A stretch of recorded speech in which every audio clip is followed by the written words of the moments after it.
Blog Talk Radio.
When it comes to heartbreak, know you've had your share of more than few. They build you up with broken promises that didn't come through. But I want you to know that I realize and I see good in you. But when it comes to love, your heart is questioning what is the use. I know what you want, baby, I got it. I got it all. And when you think of us, baby, don't doubt it. No doubt at all. I wanna show you that you're fine. Show you just how bright you shine. Love is work that's over time. I'm so happy that you're mine. I know just what you want, and I know just what you need, and I'm here, right here. Said I know your heart is weak, but I got just what you seek, girl. I'm here, right here. Don't worry about your past thing. Don't worry about your past friend. Girl, I'm gonna be your best friend. Your best friend. I'm listening to win. When it comes to love, you close the door. But I'm here to give you what you need and more. Girl, whatever they won't do, I'm gonna do. Oh, baby, I vow to. I know what you want, baby, I got it. I got it all. And when you think of us, baby, don't doubt it. No doubt at all. I wanna show you that you're fine. Show you just how bright you shine. Love is a work that's over time. I'm so happy that you're mine. I know just what you need. I know, yeah. Right here, baby. I know your heart gets weak, but I got just what you seek, girl. I'm here, right here. I got it right here for you, baby. Just what you want, yeah. I know just what you need. Oh, yeah. Right here, baby.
Live right here on Endie Fiya. You heard it first right here by True Soul Davis, the R&B nympho, straight out of Cleveland, Ohio.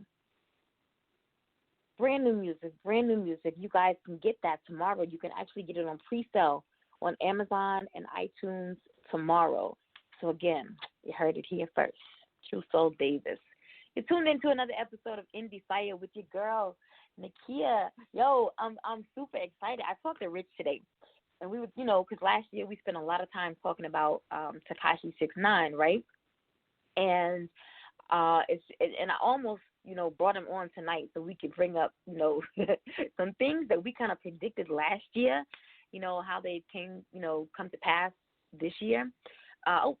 Let me back up a minute. Let me back up. Let me recap. Tuesday night, Tuesday on the 17th, we had business development strategist Shashina Gibbs here. Make sure that you're checking out everything that this phenomenal woman is doing and trying to do. She's known as the Walking 411 by the Daily News. You can search her at realsistersrising.com. You can search Real Sisters Rising on Facebook, Twitter, Instagram, and you'll be able to see what her as well as her organizational association is doing for women who are focused on, building their home businesses, and even those who are business women, how they have this huge collaborative effort, and that's what Real Sisters Rising is all about. So make sure that, you check her out and the association and see what they're all about. All right? Now, back to this news that I was trying to tell you about. So, as you all know, Tekashi 6ix9ine was arrested probably was last year, right? It had to be. It was last year. And he went to court today. Well, he went to court because I mentioned probably 2 weeks ago that, if you drop a little, bit of information, drop the dime on somebody, then your time may be lessened, right? And so I guess we all knew that, but we didn't know he was going to really start throwing people under the bus, like naming names the way he was naming names today. There's a meme that's going around now that, how when something occurs, a crisis, a tropical storm or hurricane, you always want to mark yourself free from whatever that, storm or incident was. So the meme that's going around is that, you were free from Tekashi 6ix9ine's testimony today. But apparently, he's bringing everybody down with him. Today he revealed that, his longtime rival, Trippie Redd, was actually a member of the 5'9" Blimp gang. He also admitted that, he hired the hitman to go after Chief Keef. I think we already knew that. That he served as a money man for his fellow gang members. And he revealed names of other 9 Trey Bloods, right? He dropped the name Jim Jones.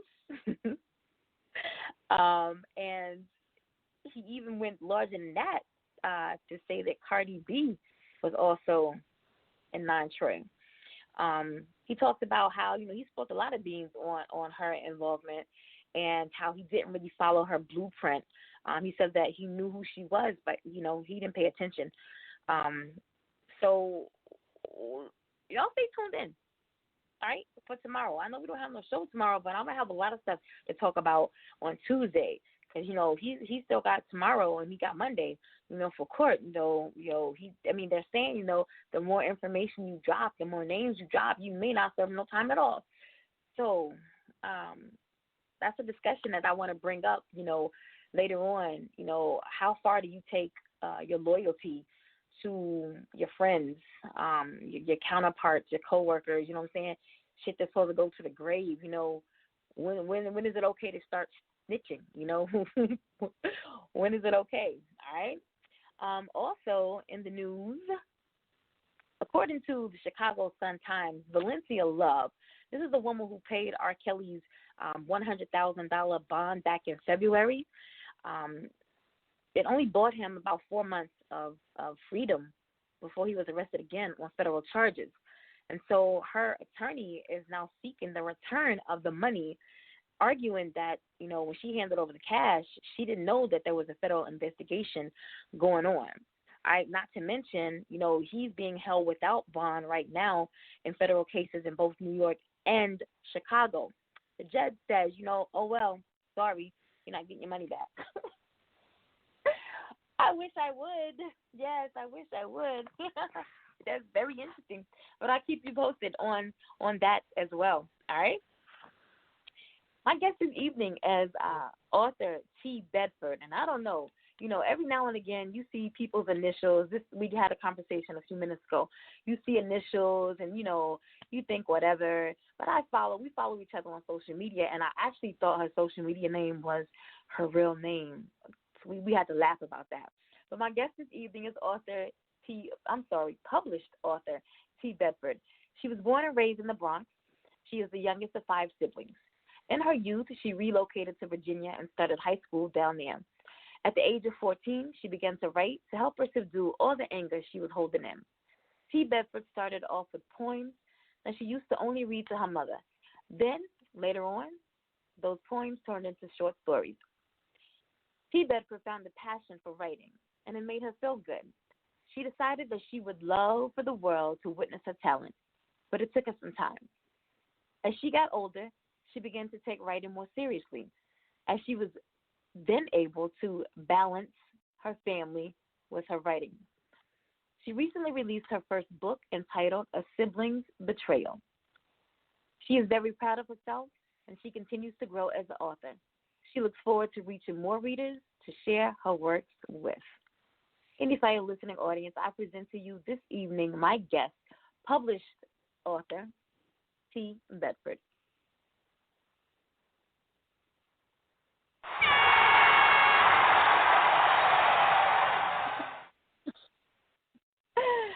Good evening. How are you? I'm good. How are you? I am well. And I normally tell my guests this prior to the show because I always say that I'm going to forget. But it's just, it's become protocol now. Just for me to say thank you. Thank you on behalf of the show, on behalf of our listening audience, for you just to stop by here this evening and take time to spend with us, to give freely of yourself, to share with us, your passion for writing, as well as, who the author T.Bedford is. So thank you for joining us this evening. Thank you for having me.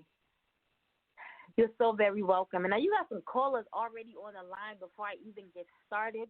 So I'm going to go ahead and bring these callers in so they can show their love. And if they have any questions prior to me starting, I'm going to open up the floor to them. Okay. You're live on Endie Fiya with Nakia and T.Bedford. Who's on the line?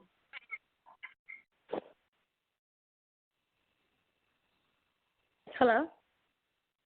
Hello. Hi. Hi. Can y'all hear me?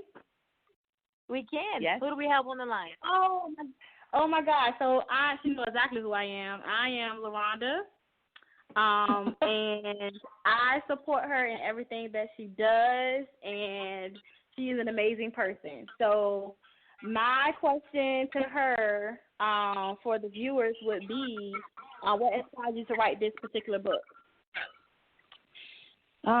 Let's see. Well, a lot of characters speak to me daily, but I had a sibling, personal background issue with my sister, and the book just came about, and I just continued to write, and it just flowed freely, and it became a book. Sounds good. That sounds really good. So when are you thinking about rolling out the next one? Well, I'm actually working on part 2 as we speak. That'll be out later on, but right now it's in the works of being written. Okay, sounds good. Well, I'm definitely looking forward to that. That's all the questions that I had. Thank you, ma'am. Well, thank you so much for calling in. Stay tuned to the rest of the episode. Enjoy your evening. Thanks.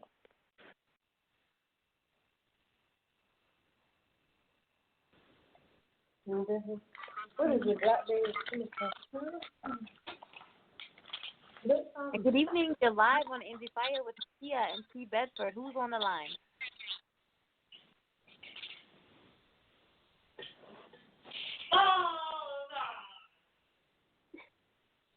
All right. Maybe they just wanted to sit back and listen. That's quite all right. The call-in number is 929-477-1320.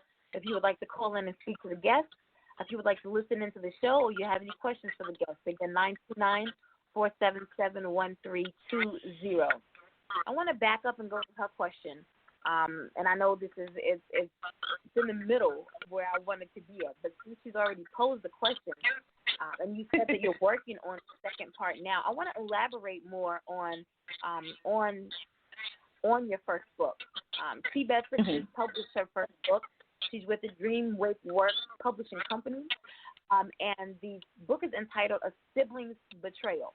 So you already talked about, there was a rift between you and your sister. So this is a real, what is going on in the story is real life. So how do you, did you, go ahead. It's a real situation, but not particularly to mine. It's just that, you have some family members who you feel like betrayed you, or they feel like you betrayed them, that sort of thing. So when I was writing my book, Misha and Jason, who we know are siblings, one thing went too far, and the other felt betrayed by what the other had done. So that's what I came up with A Siblings Betrayal. So, yeah, in the meantime, I was going through something with my sister, but them characters started to speak to me, so I just started writing, and that's how my first book came about. Now, did you and your sister, resolve the conflict that you have between the two of you? Recently, yes, we have. We don't talk every day like we used to, but in due time, we'll get back right to where we've been at. Our mother don't play us not speaking to each other, but we both grown, so we'll come around when it's when it's time. So then, how does book 2? Does it go in another direction? Actually, it does. It floats from the main characters in part 1, which most likely going to be in part 2, but it's going to have a whole different sequence of events in part 2. Which is in the works right now, so we won't even talk about that. Once that book gets released, we do want to have you back on the show to talk about that book. But I want to back up to in the very beginning, when you first developed your passion for writing. And I know that your bio says, around the age of 14, you began writing to subdue all the anger that you were holding in. At 14, what was you mad about? I had a reason to be mad about a lot. For starters, as a 14-year-old growing up in the Bronx, it was never easy for my mom. She was a single parent of 5. She had support, but not as much as she would have hoped for. So right. It was like, it was kind of me being raised with my niece. Like, my niece is 2 years older than me. And it's like all of us growing up in the same household, people getting older don't want to take you with them, or you have to stay stuck. Right. So my sister, the one that we just hashed out our differences, she actually went into the military here in Virginia. So my mother thought it was a good idea for me to come down during the summer. So I'm thinking, I'll go with my sister for the summer. Me and her really didn't have a bond then because we're 10 years apart. So I came down here with her, and my mom, I get a phone call, and my mom's like, "Oh, you're not coming back to New York. You're going to stay there and start school." So that made me even more mad because I'm like, I'm ready to go home. Like, I ain't planning on staying here. So, I ended up starting high school. I had to laugh at that only because I remember coming down south for the summer and spending time with my grandparents the whole summer. But when it's time to go back home, I'm ready to go back home. So I would have been spoiled if my mother ever said, nah, you're coming back. You're going to stay there. Right. But during that time, so I get it. I get the anger and the hostility. Keep going. Yeah. So I just developed writing when I moved in with my sister. I kept a binder. I first started out with poems. So I have like 2 full binders of poems. I have anywhere that I can write on, like napkins, tissue. Like that was my thing. I will write everything out. Also, I had a prayer book that I still have to this day. I write in my prayer book every day. I write down my prayers, or if I'm feeling some type of way and I feel like nobody will understand, I would just write it down. Writing down helped me, like, release everything without having it to, you know, like you said earlier, build up in me. So one thing led to another, to where I just started writing books. I actually wrote 2 books prior to this one actually being put out, but I was young then, and I didn't really know what to do. I was just writing. As my development started to come in for me loving to write, that's when I actually bumped into Ty, my publisher. Wow. Shout out to Ty. Yeah. I know she's listening. So how important was it for you then, as well as now, to be able to write and use writing as a form of mental relief? How important was it for you then? From when I was younger to now? Yeah. When I was younger, I feel like writing was an outlet for me more. And so of now, I still feel the same, but not as much, because now I'm a mother of 2, so I can, like, teach my kids how to, you know, put that anger into something useful. With me writing, when I was so young, you know, I would write constantly every day. Like, I wouldn't even go outside. I would just write all day in my room. Like, to certain days where I barely have a meal that day because I'm so intertwined of what I'm writing. Now, as an adult, I always wanted to put my first book out before I was 30. Yes, I'm 29, just turned 29.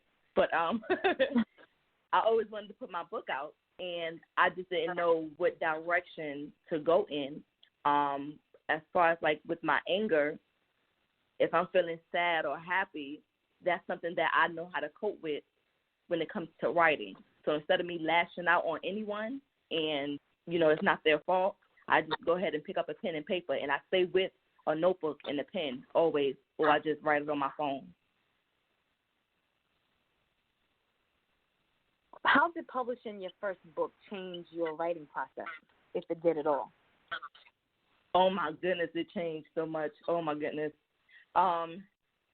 When I actually got with Dreamwake Work Publishing, it was, like, so surreal. Like, I'm like, is this really happening? Like, I was just in awe. Like, I couldn't believe it. It changed my writing as far as, like, my mind process, because my mind process as a young teen was so negative that when I became an adult, you know, your mind process, it starts to change as you get older, because you get older and you get wiser. So right. Instead of everything being so, right, instead of being so negative, everything just started coming together as, if you could write negative things, you could also write positive things. So I started putting more to a positive use instead of always a negative. It's always a way out of a situation. You can never be stuck unless you allow yourself to stay there. True. Do you view writing as a kind of spiritual practice for you? No, my writing is, I feel like it's more freely. Like, I would write anything, a poem, a short story, a book. It all depends on how I'm feeling, or if I see, like, certain situations, you know, or just in general, I would just write. There's really no particular form of writing that I actually do. I write everything, but my book is more of urban fiction. So that's my genre. And writing for you is more therapeutic than it is. When Yes, I say spiritual, I didn't mean like Christian fiction. I mean like Some people, you become so engulfed in what you're doing that it may take you to another level. You may reach a spiritual level in your writing. So for you, it's more therapeutic. Yes, it is. Very. Gotcha. How difficult is it for you to write characters from the opposite sex? I don't feel like it's difficult at all because, everybody grows up with different genders around them. Like me, I have a brother, so I can't say I understand from his point of view because he's a male, but if you look at it at, different angles, then it's easy for you to place yourself there. So it's like more of an easy thing for me to write from both genders. I don't have a struggle with that. Are you a people person? I believe I am. I love to meet new people. I like to conversate. I'm not a shy person at all. I think my face sometimes throw people off sometimes. I'm not sure. But if you get to talk to me and get to know me, I'm a very people's person. Do you watch people? Do I watch people? Yeah, their mannerisms, their movements. I'm asking yes, this because I want to know, how do you build your characters? Are you researching people to build your character profile? How do you come up with your characters? Oh, yes, ma'am. I'm very observant. I would sit at the mall and just watch people walk back and forth, or if I'm shopping, I'll watch the receptionist or the checkout person. It just depends on which character I'm working on at that point. If I'm working on a male, I would definitely watch the males, how they move, how they stand, just so that way when I go to use it in my book for my character, I have a better description of what I'm trying to get at with that particular character. I watch people too. I think watching people helps me to build my vocabulary because you just notice so much about people. You can describe, you can be very descriptive, when talking about an individual. And just watching people has helped me to build my vocabulary. Right. As a mother of two, how old are your children? Well, I have a 9-year-old son. He's at football practice right now. And I have a 1-year-old daughter who actually just sitting here with me. Oh, Lord. All right, so as a mother to two children under 10, a toddler, your 9-year-old involved with football practice, how do you find time to write, to stay disciplined with your writing, and not get distracted? I pretty much map out my day. I go to work in the morning, make sure the kids got breakfast or, make sure their clothes is out. I do everything the night before, so I pre-prep, get them dressed for school, everything is straight, drop them off, go to work, come home, cook, clean, whatever. And then when they're in bed, that's my time to myself. That's my time where I just relax and, clear my mind of everything or whatever frustration that I have. First off, I do write in my prayer book first before I begin to write or outline my book because that helps me, get in my mood, just thinking, the man above for everything that he's allowing me to do, and right. It's just, I just map my day out. I want to stay right there with the comment that you just made. I think that's very important. And I'm not saying everybody go get a notebook, make it your prayer book. You know what I'm saying? You don't have to follow what she's saying. But it is so important that before you dive into anything, that you do give praise, give thanks, to whoever it is that you serve. I think your mind becomes a lot clearer. He can set your pathway straighter he just opens up, your thought process, and he allows you to understand things a lot better when you give the honor to him prior to you doing anything. I think that is very important, and absolutely, I commend you on that. A lot of people don't talk about their faith, and how it is beneficial, in their lives. A lot of people shy away from talking about it openly. But you mentioned mapping out your day. And with children, you have to do that. I have 4. All of them are grown except for one, but I always had schedule. I had to stay organized. When you have children, everything just can't be spontaneous when you have children. So when it comes to your writing, do you have a writing process? I know you mentioned an outline. So what is your outline like, or what is your writing process like when you're writing? It depends on which characters I'm starting off with. Like I said, I make sure my kids are in bed, or sometimes they even be up. Majority of the time they're asleep. But I have like a certain corner that I have with my laptop, my book, paper, pen, whatever I got. Just that's my secret little corner that nobody messes with. So when I'm over there, nobody disturbs me. My writing process, while I'm writing, I go from whichever character is speaking to me, I jot down what they're saying and how stuff is going to move. And then after I'm doing that with certain ones or whoever's being worked on that particular day, I just bring it all together in one.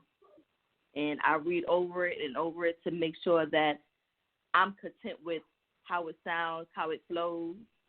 And then I would send it to, either my pen sisters or my pen brothers to see if they, agree. We try to help each other out. Like, oh, if, this is not working, you should, I think you should do it this way. I like other people's opinions about my work, so that way I make sure I can grab the reader's attention. You don't just want to throw anything out there.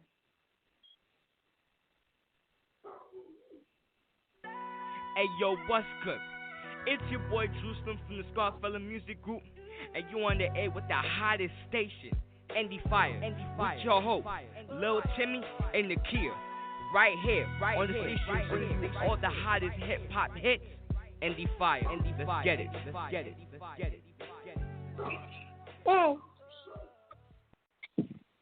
If you're just tuning in, you're live right here on Endie Fiya with your girl Nakia, and my special guest this evening, published author T.Bedford. Right, so how many hours a day do you write? I know this is very consistent. It's been, reading in between the lines throughout the interview. I know that you're very consistent with your writing, but how many hours per day would you say that you write? I would say at least 2. The weekends is when I really get everything, really get to writing like 4 to 5 hours top. Like 5 hours is probably like my maximum. But like during the weekdays, I at least get an hour or 2 in of writing. And then like a Saturday night when I know if the kids are away and things like that, oh yeah, I'm definitely in my writing corner, eating a snack while I'm writing. Because you gotta have a snack. Can't be hungry and writing. No doubt.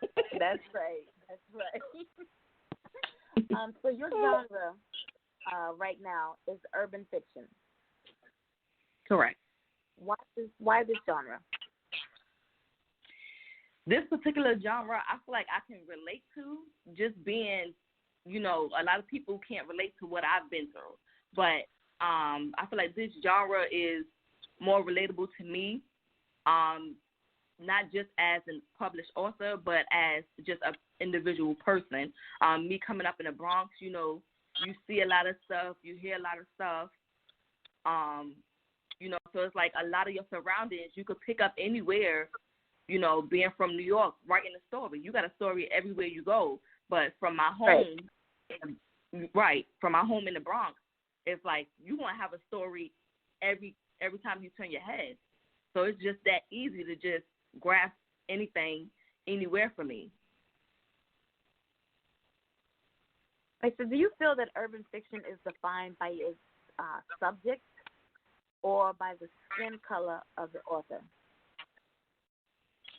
I wouldn't define urban fiction as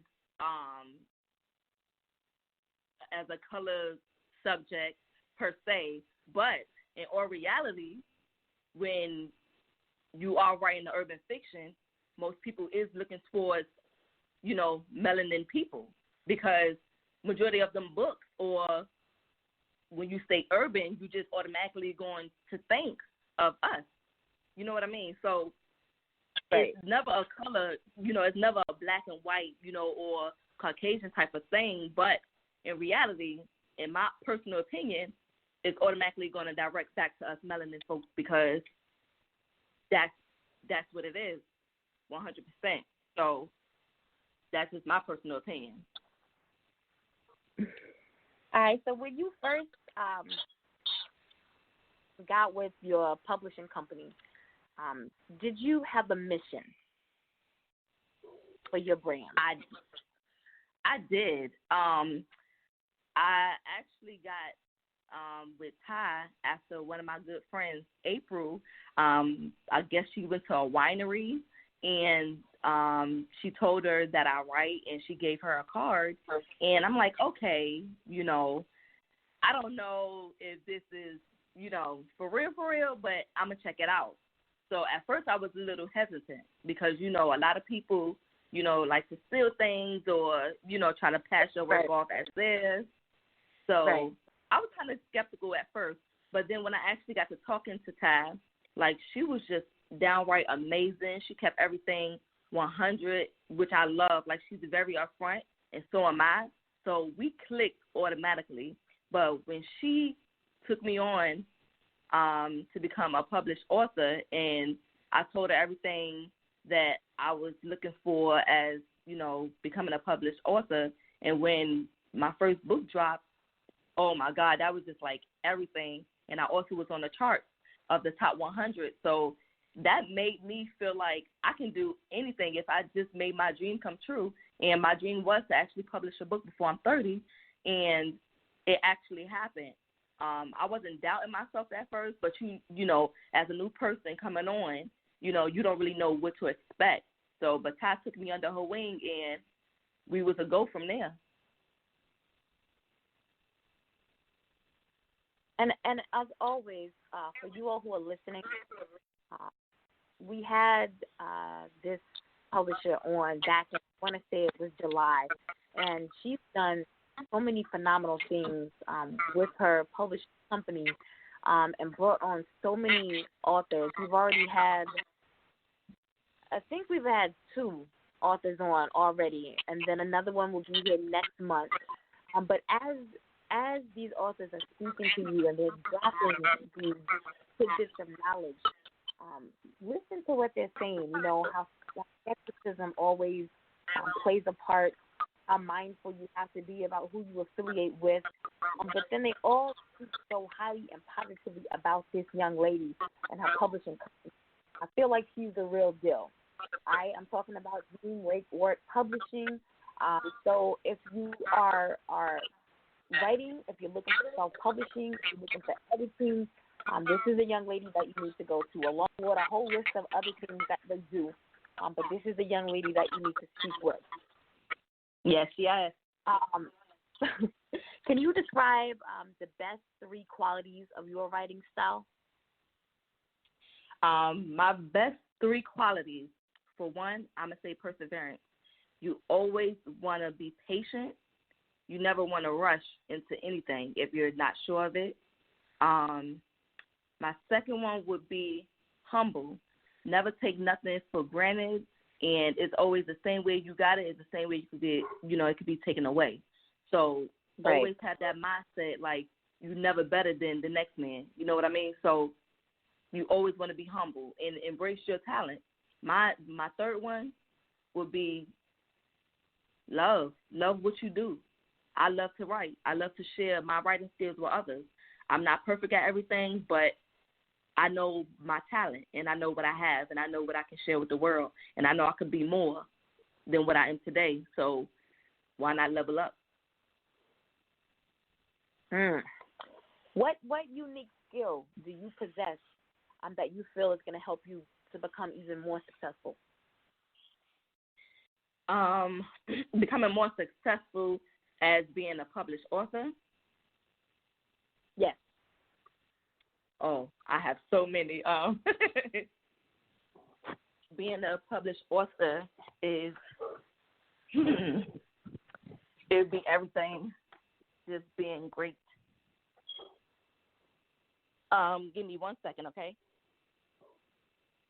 No problem.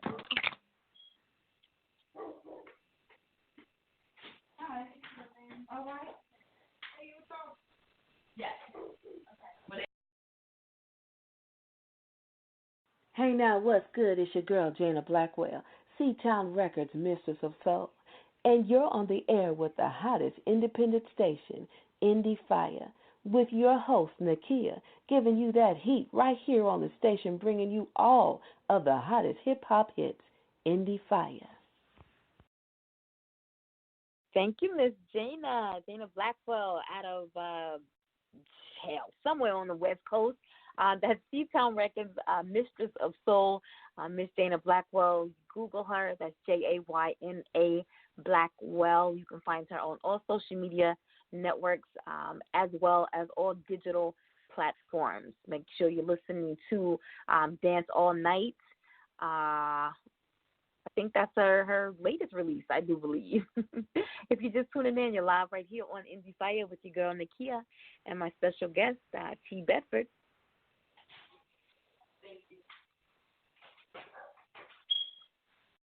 Well, she in the background handling some business right now, guys. All right? So I'm going to go ahead and let you know what's going on. Next Tuesday on the show, we're going to have, that's the 24th, 6:30 p.m. Eastern Standard Time. We'll have life coach, internationally known consultant, global marketer, Miss Ava Laura Gaither will be here. And then on Thursday, closing out the month on the 26th at 6:30 p.m. Eastern Standard Time, will be some old school R&B music. All right? I'm talking about the music of R&B sensation, Mr. Troy Quinton. So if you can't make them all, please do not miss them all. If you're just tuning in, you're live right here on Endie Fiya with your girl Nakia and my special guest, author T.Bedford. Hey. Sorry. So, my daughter had a mishap. It is quite all right. It's quite all right. Life happens. What one word best sums up your vision moving forward? Oh, one word. Let me see. I would say determination for myself. Now, I can't speak for others, but determination. My determination for me becoming who I am today, it took so much for me to become who I am today.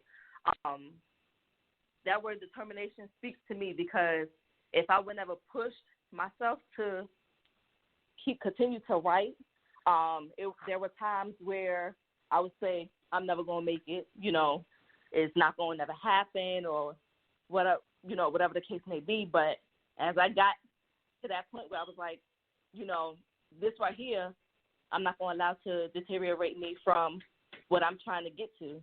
This is just another bump in the road. But guess what? I'm going to get over it. It ain't going to last forever. The storm never lasts always. So I always push forward, and I kept it pushing. And now I'm published, and I'm happy about it.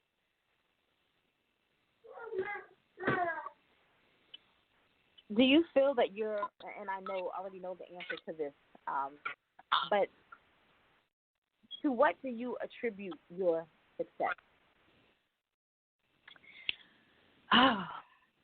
To myself and to my readers, 100%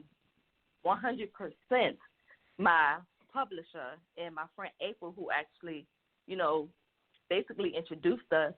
Like, it's been so many people in my corner that I felt like I can actually make it somewhere. Because at first when I started out, I didn't think that I would have the support.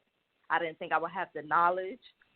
But I'm getting there slowly but surely, but I'm rising up there, and I'm determined to move forward and make it even bigger than what I am. That's what's up. And I think you have some people can be passionate about a craft or their gift, but they may feel obligated. You know, at some point they may feel like I'm obligated to now continue to pursue my passion. But I can tell that this is something that you want wholeheartedly. That you started at, half your life ago, and now you mentioned, something that you never thought would have happened has happened. So, the sky can't only be, the limit now. You have to see beyond that from this point on. I know you get bad reviews, or maybe. Have you gotten any bad reviews? No, not yet. But I wouldn't be sad if I did, because how would you at the end of the day, how would you deal with a bad review? I feel like if I was to get a bad review, I wouldn't take it personal. I would take it as uplifting criticism, because not everybody is going to like the form of writing that you do. Not everybody is going to support everything that you do. The only thing that I could do is try to change certain things, but I'm not going to change 100% to satisfy one person when there's a whole crowd that supports you. So that one person doesn't stop anything.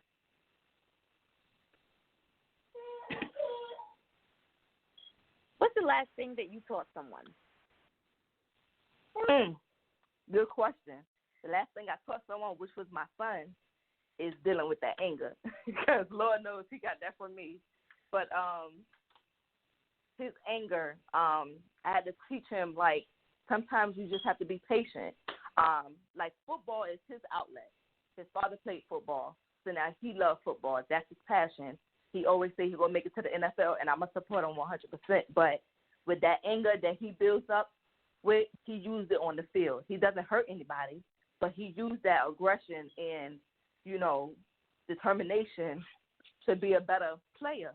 So I just tell him sometimes you got to take a step back, reevaluate yourself, and then when you're ready, go ahead and push past them hurdles that you got.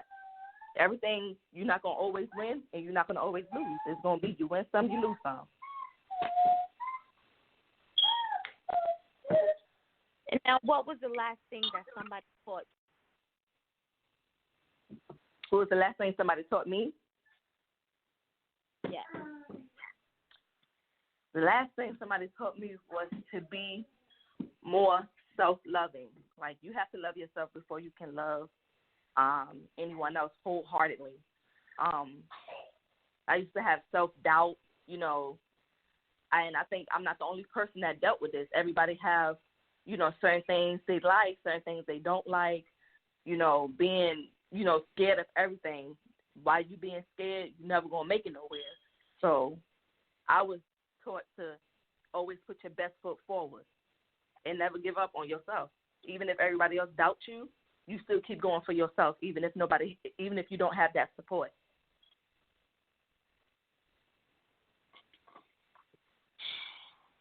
Jeez, this is going to be a tough one here. Taking the last thing that you taught someone, which what I gathered was to step back, reevaluate the situation, and push past your hurdles. And taking the last thing that someone taught you, which was to practice self-love, and to never give up on your goals and what it is you're chasing. Combine the two of those ideas and give someone some advice that is listening right now that's saying, hey, I'm a writer. I done wrote like 5 books, but I'm scared to publish. Like, I don't even know what direction I need to take right now. Give that person some advice right now, using what you taught and what you learned. Right. Okay, so whoever's out there listening, for starters, you have to be 100% intertwined with what you love to do. You have to love what you do. You cannot be scared. You have to keep pushing. Like I said earlier, you're not going to always have that support, the main people that you think you're going to have that support from are not going to be in your corner once you make it to where you actually want to go. When I say step back and evaluate yourself, everybody is not going to be there. So them people who you think is going to be there are not going to be those ones. So sometimes you're going to have to cut those people off and invite the new people in, so that way you can have more self-love for yourself and those that's actually supporting you and pushing you to do better and be a better person. Never give up on anything that you feel like you can accomplish. If you feel like you can do it, then you do it. Somebody might doubt you here, somebody might doubt you there. But if it's in your mindset that you got it and you can do it, listen to yourself. Don't listen to the negative. That would be my advice. That's awesome advice. Awesome advice. And as always, guys, when the guests are dropping these gems on you, jot the notes down. You know what I'm saying? Make them applicable to your career, what it is that you're passionate about. Don't just sit on the information that they're giving you. Make it applicable to all aspects of your life. How do you feel that you can make yourself and your brand as an author better? I feel like if I continue to write, it's always going to be, I'm trying to be number one bestseller. And in my heart, I believe I will get there if I keep pushing forward and keep writing. So my brand and myself as a published author, more of my writing and my talent, it will get better in due time. Like I said, I'm not fully 100%, but I'm on my way there. So with more writing and more thought process and more that support that I have from my DWWP family, we're going to be all right. I know I'm going to be all right. I'm in good hands. I don't feel like I have anything to worry about. And as long as you keep that mindset and stay full of ambition, I don't feel like you have anything to worry about either. You do have another caller on the line. I want to go ahead and give this individual the opportunity to show some love to you or ask a question if they feel. Okay. Good evening. You're live right here on Endie Fiya with Nakia and author T.Bedford. Who's on the line? This is Ty, otherwise known as author Asira. Hey, I'm sorry, who? Hey. This is Ty, or Asira, the CEO and owner of Dreamwake Work Publishing, and you're talking to my author, Tiff.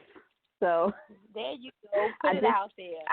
Yeah, I just wanted to call in and just show her some love, and really just say that, I mean, just her, everything that she said is right. Like her confidence. When I was reading her book when she first sent it to me, I was like, yeah, we can do something with this. So I really was encouraged because she is a talent, and she's also a friend. Like she's somebody that you can kind of like talk to about things also. So and I just wanted to shout out the whole Dreamwake Work publishing team, because I'm very particular about what I put out, not just because it's under me, but because I want my authors to succeed. I want them to build a fan base, and when they're, no longer with me, they can continue to grow. So I try to just share with them. So, and Tiff is she's like a sponge. Like she's just ready to kind of like soak it up, and she's listening to your critiques, and she does have the confidence, because that's what you need. So she knows that, okay, I can change this, I can fix this, this is what's going to work, this is what's not going to work. So I just wanted to call and say that about her. And I also want y'all to stop being so nice, because y'all going to make me tear up, and then I'm going to have to turn in my thug card, and I don't want to have to do that. Okay? So, we love you. And I love y'all, too. And I appreciate it. I really do, Nakia, because I have other – matter of fact, we had a book that just dropped, and that was from author Dina. So I'm going to be, talking to you about getting her on here as well. And I really, really just appreciate your support as well. You are so very welcome. I feel like you opened up, with you being on the show, not only did it open up the opportunities for your, a platform for your authors, but it's given my listening audience, better material to read, they're coming with more, Absolutely. more questions as far as, how they can start this whole process. It's allowed, listening to the interview, it's allowed a lot of people to actually break out of shells that have, held them down and confined them. And so Absolutely. I thank you for just opening up your team to me, so that I'm allowed to open up your team to my listening audience. Thank you as well. Thank you. Thank you very much, because we've got so much more coming. I've got books, that are in editing. We've got, covers being done. We've got authors who are, finishing up. So we'll definitely be in touch. We'll definitely be out there. People will see, what Dream Wake Work is about, and that's what we do. We dream, we wake, we get up, and we do this work. And one thing, I love about my authors is that they stay writing. And I really appreciate that about them. And I appreciate you, just giving us this platform. So I just wanted to call in and say hey and say that to you guys, and just let everybody know they'll be hearing much, much more and seeing much, much more from Dream Wake Work. And we don't operate in a box. My next author that's coming on is from South Africa. He writes South African fiction. So, we don't operate in a box at all. So, you can catch us writing all types of genres. We don't. We don't. So I just wanted to call in and say hey to Tiff and say thank you to you, Nakia. And I really enjoyed the show. You are so very welcome. Thank you so much for calling in. All right. Stay tuned for the end of the show. Okay. I'll be trying not to say stuff all out loud and everything, but yeah, I saw him. I peeped him. Yeah, he's kind of cute. He's kind of cute. So, my last question,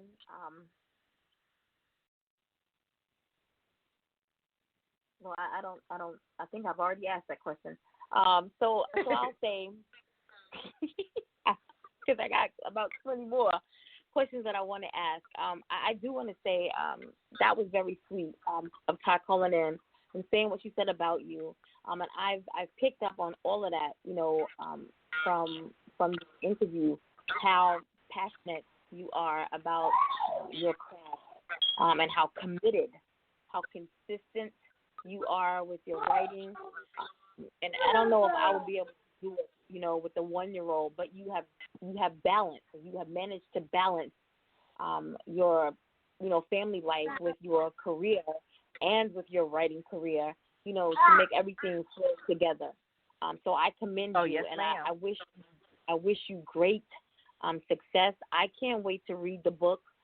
It's actually, I can't tell you where it's been sitting. You know what? I have 3 books. Candy Storm's book, your book, somebody else's book, just sitting waiting for me to read. So hopefully, I got a little downtime this weekend. I can read one of them. Because I want to know from where a Siblings Betrayal, what happens, in the second book. Now, will it just be 1 book? Will it just be? Oh yeah. Well, the first part. This is the first part, and then my book 2 is going to be part 2 of A Siblings Betrayal. So it's just going to be those 2 books. Yes, it's going to be just those 2. All right. And then what are your plans after you finish with these 2 books here? Well, I actually have a few brand new characters who shall remain nameless for another project that I'll be working on soon enough. So I'm just, dibbing and dabbing on each one. All right. She's very proud of herself, and she as she continues to grow as an author, she looks forward to reaching more readers to share her work with. I guess she's speaking with published author T.Bedford. I want to go ahead and open up the floor to you now so that you can get all of your contact information out for those who are listening live or for those who may come back and listen to a playback show. The show does play on about 8 or 9 different platforms. So if someone misses the show now, they can always catch you about 9:30 this evening. So the floor is now yours to go ahead and get all of your contact information out. Oh, yeah, you can follow me on Facebook, Miss Melanin Bedford. You can also follow me on Instagram, Miss Melanin29. And I thank you all for joining in and having me. Thanks again.